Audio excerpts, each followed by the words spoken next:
Hello everyone, मैं ज़ुबैर अहमद। हमारी ये दूसरी वीडियो आ गई है फंडामेंटल एनालिसिस की।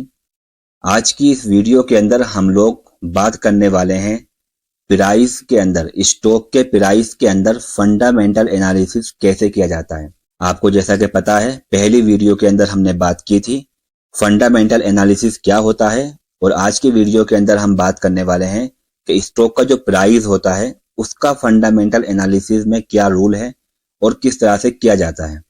कोई भी स्टॉक की वेबसाइट ओपन करते हैं, कोई भी ऐप ओपन करते हैं, किसी भी स्टॉक को आप खोलते हैं, किसी भी स्टॉक का चार्ट आप खोलते हैं, तो सबसे पहली चीज आपको जो नजर आती है वो होता है स्टॉक का प्राइस, स्टॉक का रेट।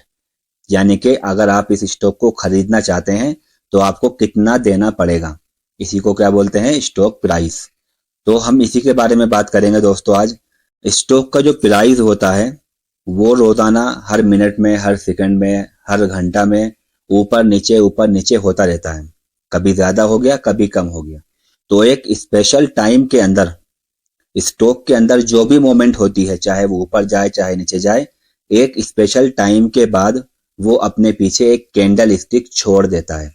जो कैंडल स्टिक ये बताती है कि इस स्टॉक में स्पेशल पीछे के टाइम में क्या हुआ है।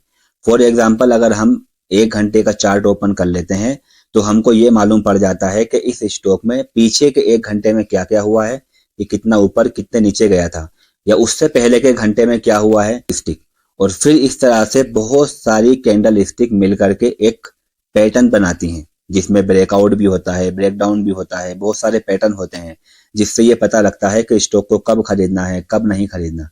ये सारी चीजें दोस्तों है टेक्निकल एनालिसिस का पार्ट। इसी को बोलते हैं प्राइस बिहेवियर, इसी को बोलते हैं प्राइस पैटर्न, चार्ट पैटर्न। ये सारे के सारे टेक्निकल एनालिसिस के पार्ट हैं, ठीक है। लेकिन हम क्या बात करने वाले हैं, फंडामेंटल, जिसके अंदर हम स्टॉक के प्राइस को देख करके स्टॉक, जिस कंपनी का स्टॉक है उस कंपनी को उससे कनेक्ट करते हैं। किस तरह से करते हैं, चलिए आगे जानते हैं। तो आप में से बहुत सारे लोग सोच रहे होंगे, प्राइस के अंदर एनालिसिस करना, प्राइस को समझना, ये तो टेक्निकल एनालिसिस का पार्ट है। लेकिन दोस्तों मैं आपको एक बात बता देता हूं, फंडामेंटल के जितने भी रूल हैं और आगे की वीडियो में हम जो भी कुछ बात करने वाले हैं, उनमें से आधे से ज्यादा, ये समझ लीजिएगा, आधा पार्ट हमारा सिर्फ इसी चीज पर फोकस करेगा। फंडामेंटलिस्ट जो फंडामेंटल करते हैं कंपनियों का, वो लोग भी इसी चीज पर फोकस करते हैं कि किस तरह से प्राइस के अंदर एनालिसिस किया जाए। एक अच्छी कंपनी को ढूंढना, ये हमें फंडामेंटल बताता है। लेकिन उस कंपनी को ढूंढने के बाद फौरन ही उसमें एंट्री कर देना, ये गलत है, ये सही तरीका नहीं है। बल्कि उस कंपनी के अंदर सही टाइम देख करके इन्वेस्ट करना, उस कंपनी के अंदर सही टाइम देख करके एंट्री करना, ये होता है सही डिसीजन, जो हमें फंडामेंटल एनालिसिस के थ्रू प्राइस के अंदर जब हम करेंगे तो हमें पता लगेगा। तो देखिए दोस्तों, प्राइस के अंदर फंडामेंटल के एक चीज पाई जाती है जो बहुत इंपॉर्टेंट है, वो है कि प्राइस या ये कंपनी का स्टॉक महंगा है या सस्ता है। आम लोगों की नजर में महंगा सस्ता क्या होता है, आपके सामने मैंने 2 स्टॉक के चार्ट लगाए हैं। एक स्टॉक जिसका प्राइस इंडियन रुपीस के हिसाब से 1 रुपया है, दूसरा स्टॉक जिसका प्राइस इंडियन रुपीस के हिसाब से 100 रुपए है। अब अगर मैं आपसे पूछूं कौन सा स्टॉक आप खरीदेंगे, तो जाहिर सी बात है आप में से बहुत सारे लोग ये बोलेंगे कि हम 1 रुपए वाला स्टॉक खरीदेंगे।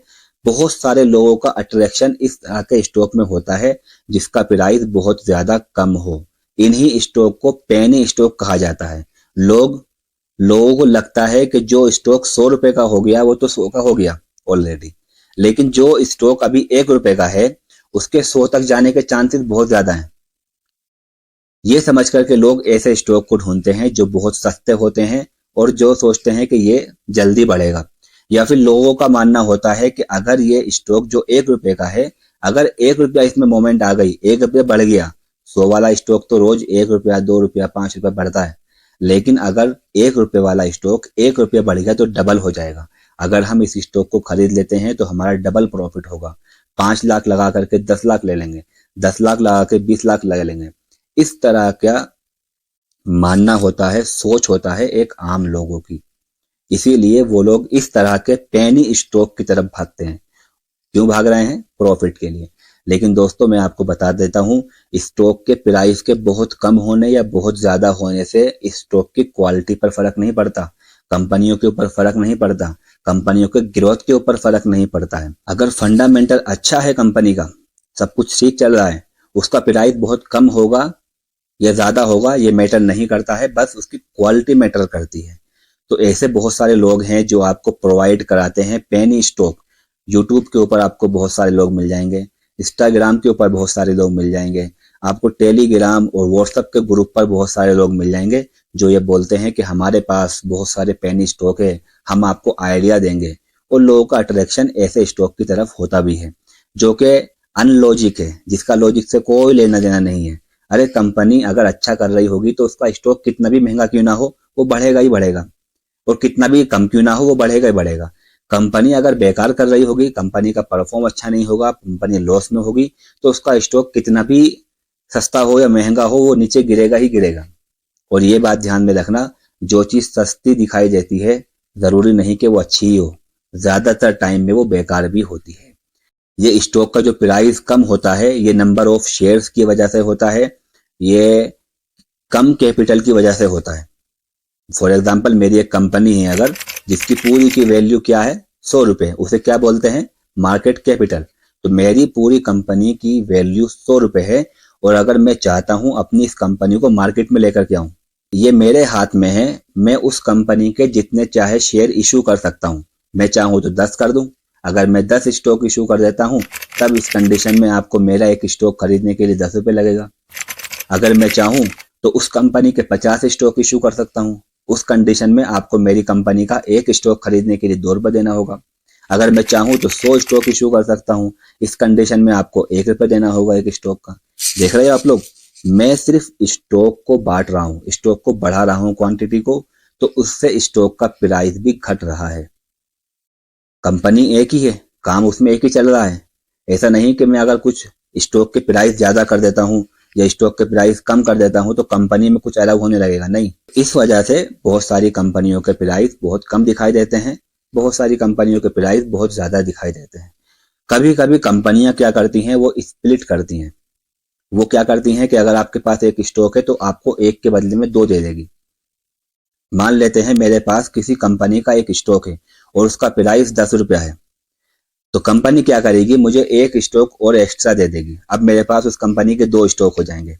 इस कंडीशन में एक स्टॉक का प्राइस 5 रुपया हो जाएगा जो 10 रुपए का था। तो इसने मेरे पास स्टॉक उतने के उतने ही है, बस नंबर बढ़ गए हैं, पहले 1 था अब 2 हो गए हैं। तो इस तरह से भी कंपनियों के स्टॉक के प्राइस बहुत ज्यादा कम हो सकते हैं बिना किसी वजह के, और ऐसा कंपनियां करती भी हैं। इसके कुछ पॉजिटिव कुछ नेगेटिव भी रिजल्ट होते हैं। जब कभी मैं स्प्लिट या 1:2 वाले रेशियो को आपको बताऊंगा तो वहां पर इसका मैं एक्सप्लेन करूंगा। तो फिलहाल आपको मैं ये बताना चाह रहा था कि कोई स्टॉक अगर आपको बहुत कम दिखाई दे रहा है, बहुत कम रेट का दिखाई दे रहा है, कोई स्टॉक आपको बहुत ज्यादा रेट का दिखाई दे रहा है, तो वहां पर महंगे और सस्ते के चक्कर में, महंगा और सस्ता समझ करके ऐसे स्टॉक में मत इन्वेस्ट कर देना जिसके बारे में आपको पता ही नहीं है, जिसके बारे में आपको अंदाजा ही नहीं है कि ये कंपनी कर क्या रही है, कंपनी का प्रॉफिट क्या है, फंडामेंटल क्या है। आपने सिर्फ प्राइस देखा, सस्ता है तो खरीद लिया। ये एक बहुत बड़ी गलती हो सकती है और लोग करते हैं, और इसी के अंदर लोगों का नुकसान होता है। तो हमारी नजर में 1 रुपये वाला स्टॉक सस्ता है, 100 रुपये वाला स्टॉक महंगा है। लेकिन दोस्तों फंडामेंटलिस्ट, एक्सपर्ट इन्वेस्टर, बड़े बड़े इन्वेस्टरों की नजर में सस्ता महंगा ये नहीं है, उनके यहाँ पर दूसरी डेफिनेशन है। क्या है, चलिए उस पर बात करते हैं। आपको पता होगा कि जो कंपनियां बेकार है, जिनका फंडामेंटल अच्छा नहीं है, जो प्रॉफिट में नहीं है, उनका स्टॉक का प्राइस लगातार नीचे नीचे नीचे गिरता है। लेकिन जो कंपनियां अच्छी हैं उनका प्राइस लगातार ऊपर जाता है।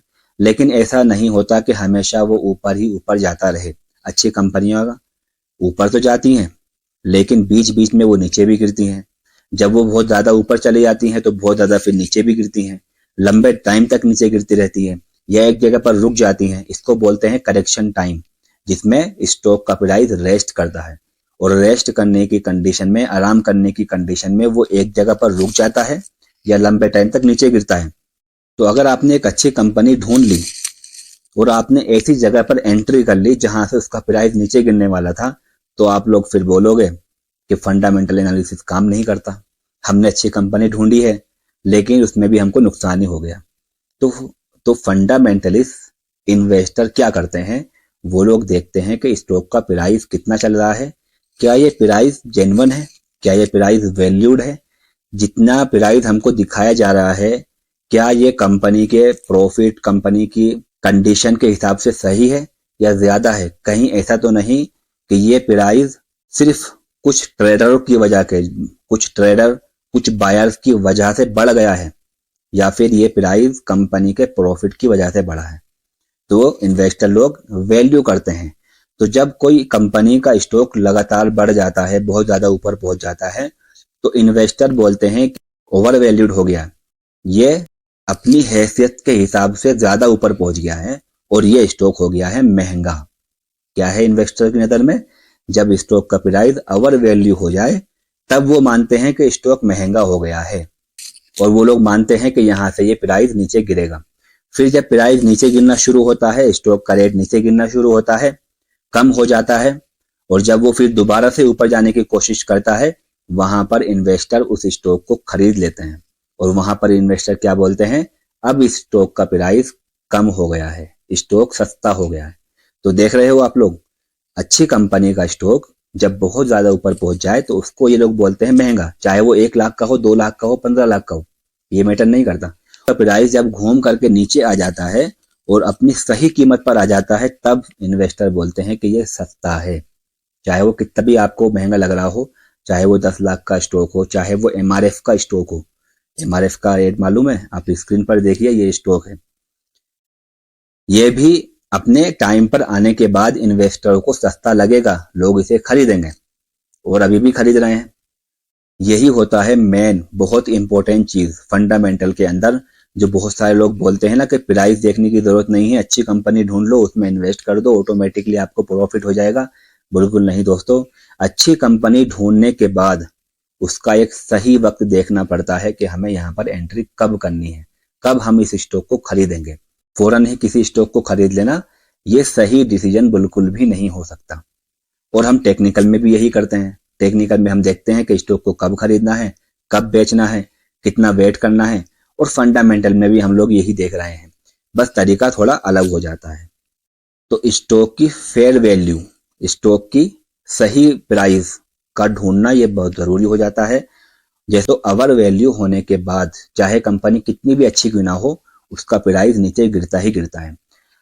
अच्छा, तो मालूम कैसे पड़ता है हमको कि इस कंपनी का प्राइस ओवर वैल्यूड हो गया है या अंडर वैल्यूड है, या इसका प्राइस सस्ता है या महंगा है, इसका प्राइस सही है, हमें अभी एंट्री करनी चाहिए या हमें वेट करना चाहिए, ये सारी चीजें मालूम कैसे पड़ती हैं। तो यही बातें तो हम लोग आगे की वीडियोस में बात करेंगे, जिसके अंदर हम लोग कुछ रेशियो देखेंगे, जैसे PE रेशियो हो गया, ROE हो गया, रिटर्न ऑफ इक्विटी हो गया, ROC हो गया, EPS हो गया, PE रेशियो हो गया, और कंपनी के पास कितना लोन है, कंपनी ने कितना कर्जा लिया हुआ है, उसके पास कितना कैश पड़ा हुआ है, उसकी कंडीशन क्या है, कैश फ्लो क्या है, उसका प्रॉफिट क्या है, लॉस क्या है। उन सब चीजों को देखने के बाद हम एक अंदाजा लगाते हैं या कुछ नंबर निकल करके आते हैं जो हमें ये बताते हैं कि इस स्टॉक का प्राइस अगर इस जगह पर पहुंच गया तो आप इसे खरीद सकते हो, नहीं तो इसको अभी इससे पहले नहीं खरीदना। जब कुछ ऐसी चीजें हम कंपनी के अंदर देखते हैं और अंदाजा लगाते हैं कि अगर इस स्टॉक का प्राइस इस जगह पर है तो क्या कंपनी वाकई में ही इतना अच्छा काम कर रही है जितना अच्छा इसका प्राइस दिखाई दे रहा है। तो हम आगे की वीडियोस में यही सब समझने वाले हैं जो मैंने आपको बताया है।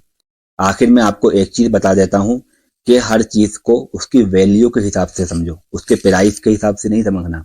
जैसा कि अगर मैं आपसे बोलूं कि आपको मैं 1 किलो सोना देता हूं सिर्फ और सिर्फ $40,000 में, जो कि एक बड़ा अमाउंट है, आप लोग बोलोगे कि ये तो बहुत महंगी चीज है, लेकिन आपको नहीं पता 1 किलो सोने की कीमत आज के टाइम में $63,000 है। तो मैं आपको 40 में दे रहा हूँ, ये चीज सस्ती हुई नहीं हुई। क्यों सस्ती हुई? वैल्यू के हिसाब से। अगर मैं आपसे बोलूं कि $5 का मैं आपको लोहा देता हूं, आयरन देता हूं, आप लोग बोलोगे $5 क्या है, लो दे दो मेरे को। लेकिन आपने वो चीज महंगी खरीद ली है, क्योंकि आज के टाइम में 1 किलो लोहे की कीमत $1 या $1.5 के आसपास है। तो मैं अगर आपको 5 की दे रहा हूं तो वो चीज महंगी हो गई। तो सोना और लोहा अपनी अपनी क्वालिटी के हिसाब से, अपनी वैल्यू के हिसाब से प्राइस रखता है। तो ऐसे ही स्टॉक में है, अगर आपको बहुत महंगा स्टॉक जो दिखाई दे रहा है वो अपनी वैल्यू के हिसाब से कम के रेट में आपको मिल रहा है तो अच्छी बात है, इसको ले लो। और अगर कोई स्टॉक आपको बहुत सस्ता दिखाई दे रहा है लेकिन उसकी वैल्यू के हिसाब से वो बहुत महंगा आपको दिख रहा है तो उसको नहीं लेना है। तो आई होप कि आप लोग समझ गए होंगे प्राइस फंडामेंटल क्या होता है।